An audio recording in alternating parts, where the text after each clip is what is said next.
We're now going to probably see, and we are likely already seeing, AI influencers, AI bots impersonating influencers, impersonating people. We are focusing in Spanish speaker communities because that communities are vulnerable because they are more relied to social media to inform themselves. Trusted messengers are going to become the key to stemming disinformation as we move forward in this country. That is going to be the most important thing that we can do. Coming up on Laura Flanders and Friends, the place where the people who say it can't be done take a back seat to the people who are doing it. Welcome.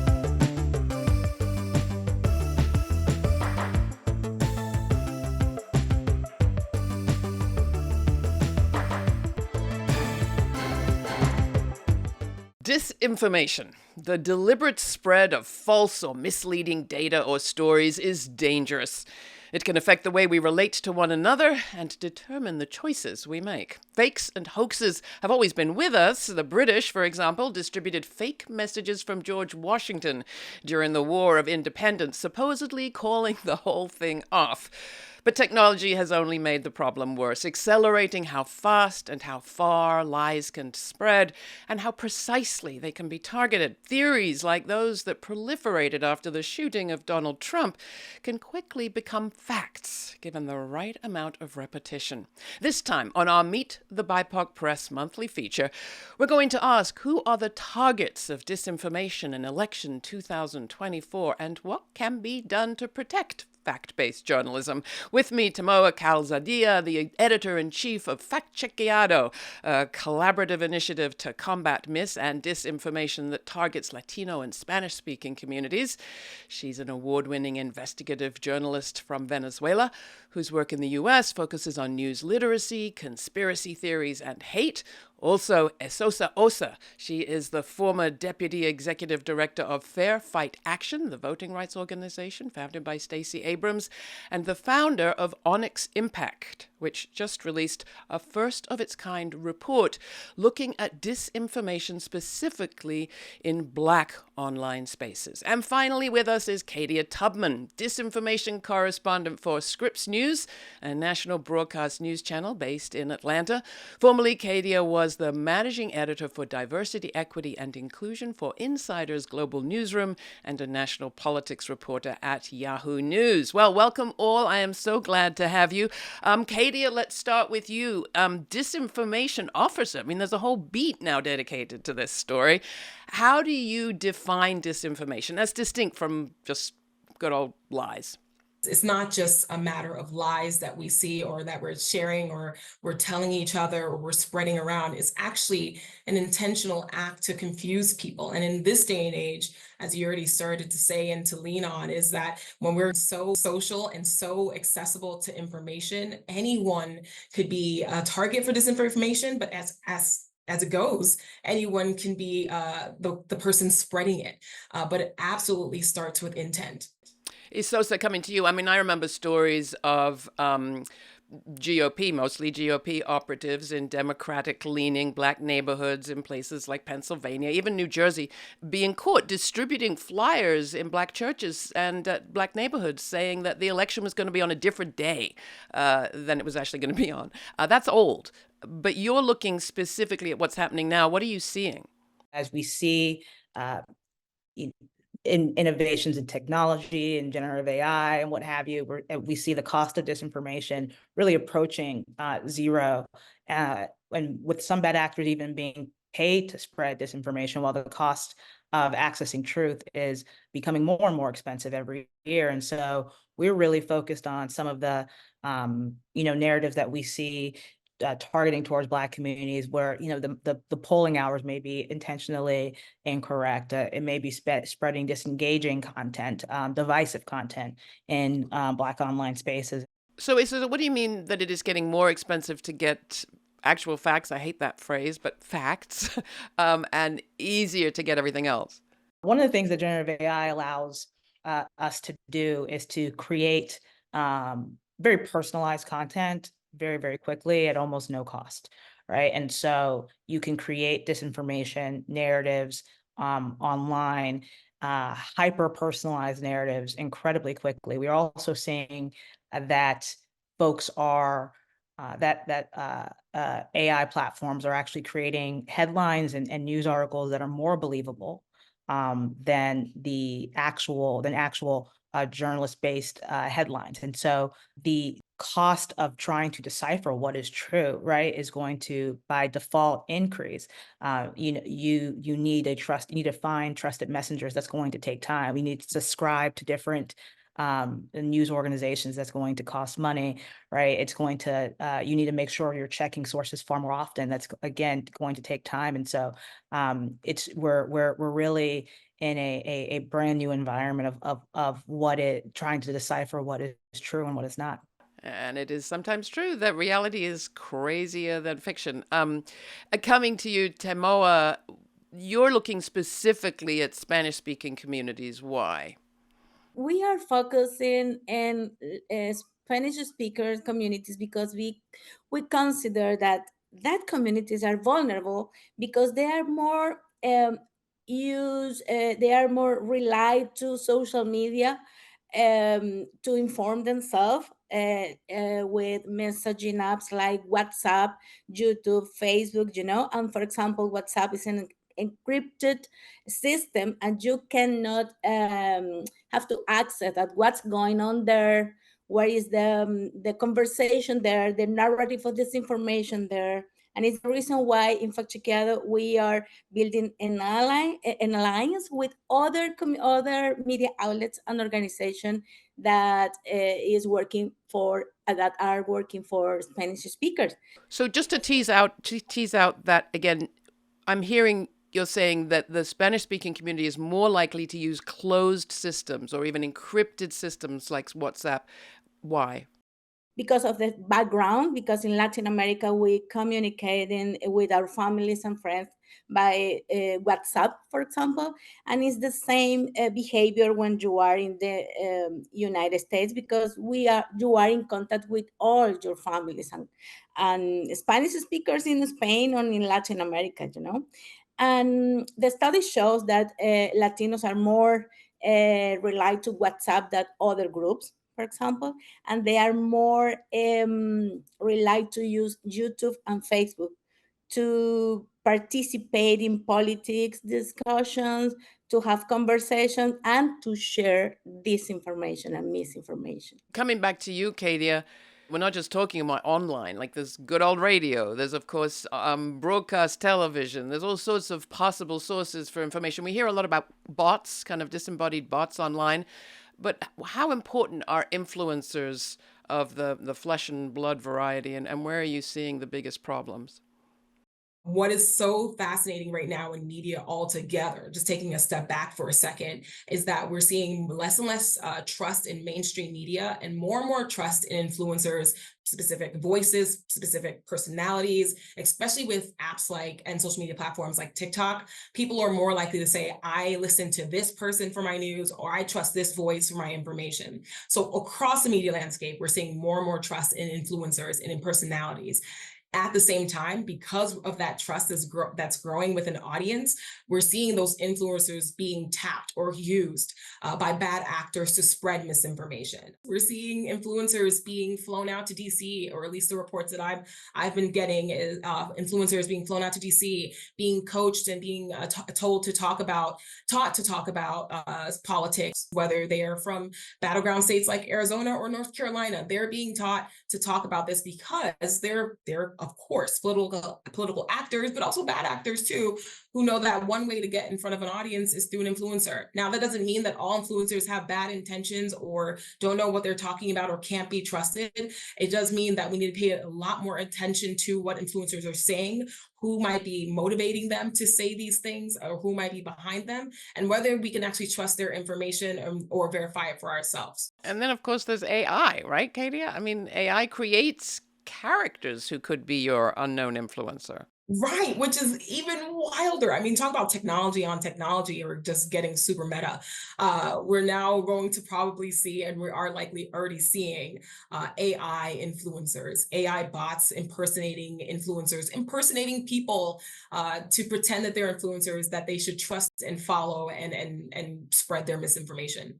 Coming back to you, Esosa, what did you see in Georgia, if there are stories that you want to tell from that campaign when you were working with Stacey Abrams? And what are you seeing now that you think would sort of crystallize the problem for people watching and listening to this program? What we saw in Georgia during the last presidential cycle, as a lot of you can imagine, was that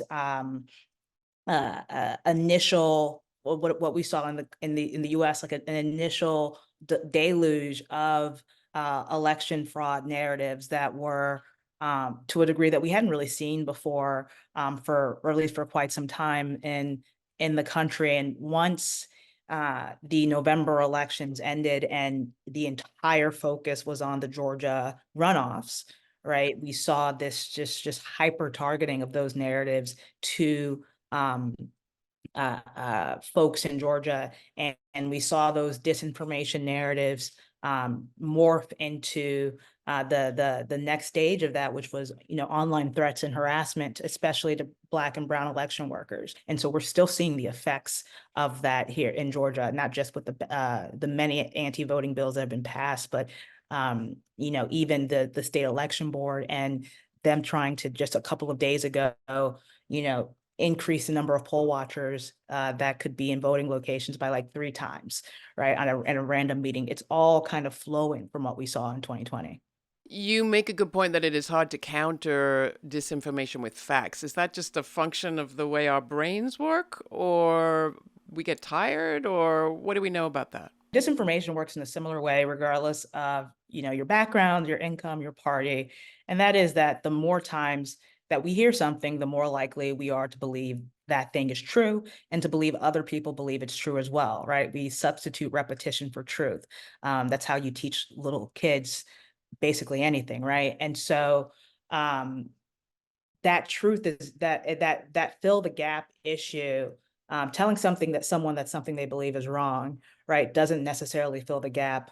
Fact checking now becomes quite an emotional response. But what we do know works a bit better is highlighting the motivations of, why folks may be spreading these false truths or misleading narratives. Not necessarily trying to debunk those narratives, but saying things instead like, these folks probably don't want you to vote, or these folks are trying to take away your power, or we know that this person is a grifter, right? These types of motivation can actually be far more effective in refuting and pushing back on disinformation. Now, Tamoa, to you, we've done some reporting on the multiple vulnerabilities, particularly of the Spanish-speaking and migrant population, specifically the immigrant population, whose rights are very unclear. And I want to ask you what you think are the motivations of some of those spreading disinformation in the communities that you're studying today in this election. With the immigration issue, we can see different motivations. For example, the Great Replacement theory, the immigrants are coming to the United States to vote to replace the white voters, etc., is to push racism or something like that, and is targeting other people, more conservative people. But when the narrative is about the electoral process and with immigrants are criminals, or the crime is rising because of the people coming through the southern border, is with an electoral intention, right? They are voting, they are in the middle of the fraud plot or something like that. It's different, but all those narratives are doing damage. We're hearing that those narratives are working inside the Latino population in this country. A very large voting bloc, a bloc that is growing, in sympathy for the Republican candidate this time around. Talk a bit about that phenomenon and how important misinformation in the circles that you're studying could be to this specific election and that particular voting bloc. Yes, in this particular election, the polarization is with conservative voting among Latinos. In South Florida, specifically South Florida, you can see a phenomenon: the radio shows. The radio shows have some anchors spreading a lot of disinformation, conservative narratives about the abortion until the last month of the pregnancy, comparison with socialist regimes that are dictatorships in Latin America. Um, the relationship between the government and the weaponization of government to control you, to control your life, with the IRS, with your money, with your health. Do you remember when there were masks in the middle of the pandemic became in an issue, a political issue, an ideological issue, because they want to control me. That kind of narrative are very popular in South Florida because people came from dictatorship, from government that really control you or want to control you. How do we combat any of this? Esosa, I'm getting pretty discouraged here, but you have suggested there are things people can do.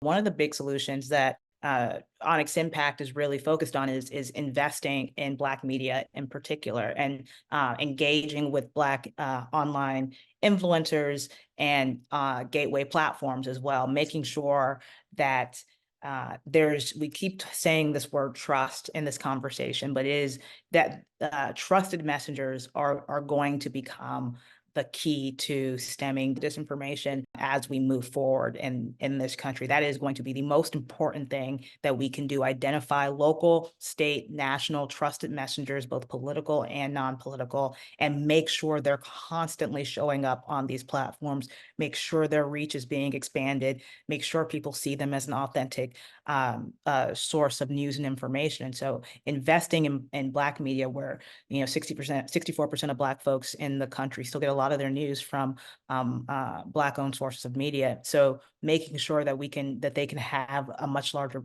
footprint is one thing. The other thing that we can do actually is quite simple. It is telling folks to make sure that they can fact check. They can just check your sources before you share something. And research shows that reminding folks to check your sources actually works for 72 hours. Wait, you mean we have to send out that message every 72 hours because people forget it? Basically, look, we all got things to do. We're all busy. I mean, that rush for likes puts an input, puts us a focus on getting something out as quickly as possible, being the first. And I would also say, as we're searching, as we become more and more online, we actually need to be a little cautious, train our brains to be cautious of content that elicits a very strong emotional reaction immediately. It very well may be true, but that's the type of content in particular that we need to just take a second and double check it to make sure that it's accurate. If something is making us very angry, if something is making us very, very, very sad, what have you, just take a beat, double check it, and make sure that it is what it says it is. I want to come to Tamoa. You've also made available some sort of explainers and tools for both reporters and receivers of this information. What do those look like? What are you recommending people do? I prepare with my team in Factchequeado a guide, a toolkit for journalists who cover Latino communities, with data, with some particular issues about these groups, these communities, and 16 tools that is not for professional fact checker, is for everyone who want to detect disinformation, combat, counteracting some, debunking some images or videos, and I think that is our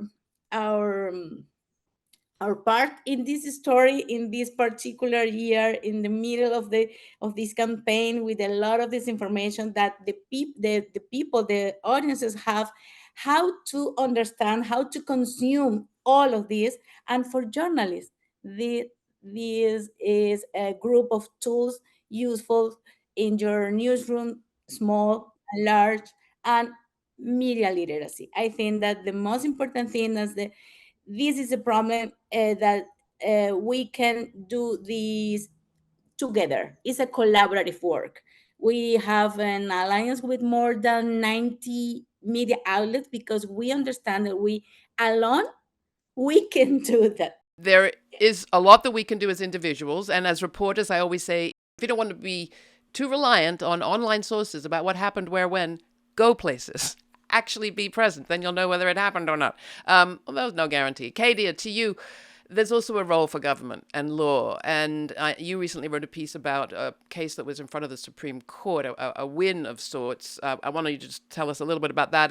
So the Supreme Court sent a case back to the lower courts concerning laws that were basically restricting how social media platforms can moderate their content. Now, social media platforms were saying, well, this is a violation of our First Amendment rights. You can't do this, to states like Florida and Texas. And then Texas and Florida, those states which have gone heavily after social media companies after Trump was suspended, his account was suspended and then restored. Those states are saying, well, you're violating our rights by censoring us, by taking down certain conservative content. And so that was what the case was about. And essentially right now, even though it is in limbo, it is seen as a victory for now for social media companies as they relitigate this case. However, going into the election season, which was the most important part of seeing the result of the Supreme Court case, was that whether or not we would see a protection for everyday people against the widespread and the wild, wild west, is what I call it, of misinformation on social media. Of course, we can say that, and we should say that is a personal responsibility of all of us to check our facts, to verify, to help each other verify. But there is also a very important role that the government, that lawmakers play, that policy plays in making sure that everyday people are protected from misinformation. And there has been a push, not nearly as big enough as experts and researchers have warned, for social media companies to work with lawmakers and researchers to make sure that there is adequate content moderation when it comes to disinformation. I can tell you right now, as someone going through so many conspiracy theories and so much disinformation around the shooting this past weekend at the Trump rally, many of these posts are still up.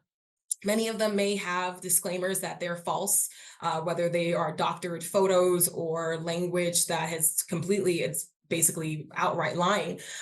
Those posts are still up and they aren't being taken down. And I know social media companies, in the conversations I've had with them, it's a game of whack-a-mole, essentially. They can take something down, but something else will pop up. And so ultimately, there is no regulation overall about spreading misinformation intentionally, or disinformation intentionally on social media platforms. But there's a lot that needs to be done to make sure this is happening. At some point, we can't leave it up to everyday people to fight their way, because as Esosa said, it's expensive. And as Tamoa said, it's going to take a lot of time and energy from everyone. But at the same time, we all need to be in this fight. Well, we have real life politicians that spread misinformation and lies, and some of them are at the very top of tickets running for president. So our problem goes from the very real right down to generative AI. It's a huge problem. I thank you all for helping us to at least put a finger on it. I like to end these conversations by asking people what they think the story will be that the future tells of this moment. On this particular topic, I feel like the future will be in a very different situation. But Esosa, starting with you, what do you think 20, 50, 100 years from now people are going to say about us in this moment? So many of these narratives, so much mis and disinformation. The strategy is to divide, right? And so to push back against it, we really do need to make sure that we are creating messages of unity, of hope, of empowerment. And if we can't do that, we'll be looking at this time period in 20, 40, 50 years as a time period where we started to slip away from what makes American democracy such a wonderful experiment. I think that the same AI that is causing damage with deep fake and something like that, it come to help to journalists and everybody to understand how to consume that, how to use that to detect disinformation, how to detect, to use that, to use, for example, hive moderation and other tools with AI to combat disinformation. And I think that the future is good, but we have to work a lot and work together. But I love the idea that the very technology that's hurting us now might help us in the future. Kadia, you buy that? 7 years ago, I was talking about user-generated content and the threats that we saw there. Now that's not even a thing. Now we just talk about content creators and influencers and AI, generative AI and deep fakes. And that's a 7-year span. I can only hope that 50 years from now, when I talk to students or my own children, they'll just say that, wow, at least we got smarter. Kadia, Tamoa, Esosa, thank you so much for joining me. I'm with you. Let's hope. I'm with you in the hope. We can do better. We will do better. And maybe tech will actually help us. For Laura Flanders and friends, I want to thank you for joining us. Stay kind, stay curious. Till next time, check out the resources at our website. And for every week's full uncut conversation, don't forget you can subscribe to our free podcast. For Laura Flanders and friends, I'm Laura. Thanks. For more on this episode and other forward-thinking content, subscribe to our free newsletter for updates, my commentaries, and our full uncut conversations. We also have a podcast. It's all at lauraflanders.org.